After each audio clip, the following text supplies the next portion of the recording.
তোমার কাছে হাজার অপশন থাকা সত্ত্বেও তুমি জীবনে জাস্ট একজনকেই হালভাবে চেয়েছো। তোমার জীবনে হাজার হাজার ব্যাটার অপশন থাকা সত্ত্বেও তুমি আজীবন একজনের প্রতি হালালভাবে আসক্ত থাকতে চেয়েছো। এটা তোমার সততা। আর যাকে তুমি চেয়েছো সে তোমাকে বাদ দিয়ে অন্য কোথাও ব্যাটার অপশন খুঁজেছে, এটা তার ব্যর্থতা, এটা তার সততা নয়।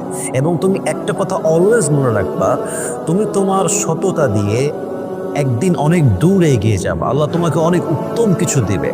আর যে তোমার বিশ্বাস নিয়ে খেলেছে, যে তোমাকে বাদ দিয়ে অন্য কোথাও ব্যাটার অপশন খুঁজেছে, আল্লাহ তো উপরে আছেন। তুমি কেন হতাশ হয়ে যাও? তুমি কেন মন খারাপ করো? অচিরেই ওয়ালাসাউফা ইউতিকা রাব্বুকা ফাতারদা।